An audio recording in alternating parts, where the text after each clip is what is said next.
বলতে চাই, কথায় আছে যে যায় লঙ্কায় সে হয় রাবণ।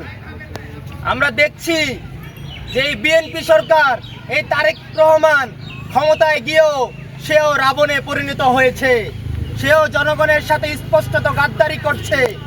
যেই বিএনপি 17 বছর ধরে গণতন্ত্র পুনরুদ্ধারের জন্য আন্দোলন করেছে, সেই বিএনপি আজকে ক্ষমতায় গিয়ে গণতন্ত্রকে গলা টিপে হত্যা করছে।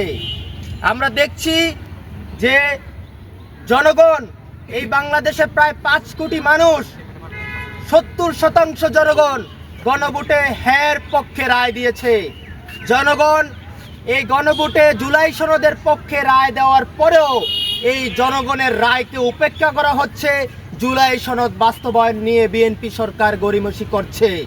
আমরা দেখছি বারবার এই সংসদে আলোচনা হচ্ছে, রাজপথে উত্তাল আছে, কিন্তু এই জুলাই সনদ বাস্তবায়ন নিয়ে প্রতিনিয়ত তালবাহানা চালিয়ে যাচ্ছে।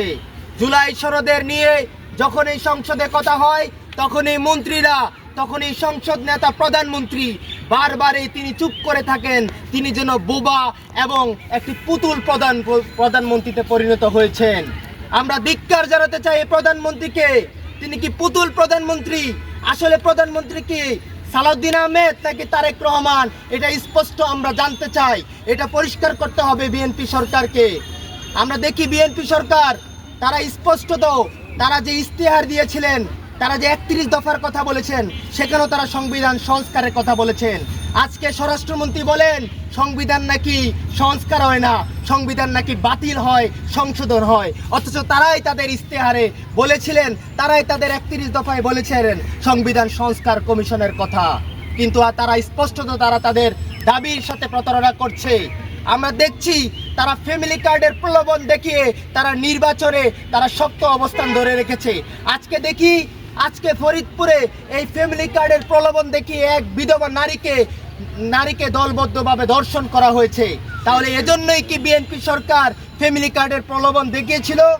আমরা স্পষ্টত দেখছি যে বিএনপি সরকার, বিএনপির নেতাকর্মীরা, জামায়াতের নেতাকর্মীরা, অসংখ্য নেতাকর্মী তারা গুম খুনের শিকার হয়েছিলেন। সেই বিএনপি সরকার আজকে ক্ষমতায় এসে তারা গুম অধ্যাদেশ, প্রতিকার ও প্রতিরোধ অধ্যাদেশ তারা বাতিলের প্রস্তাব করেছে। এটা স্পষ্টত দৃষ্টতা, এটা স্পষ্টত জনগণের প্রতি দৃষ্টতা, এবং আমরা ধিক্কার জানাতে চাই তাদের সিদ্ধান্তের প্রতি। যে ইলিয়াস আলীর প্রতি মতো নেতা রয়েছে, যারা গুমের শিকার হয়েছে, যারা নির্যাতনের শিকার হয়েছে, তারা সেই সরকারে আজকে সেই বিএনপির নেতাকর্মীদের সাথে প্রতারণা করছে।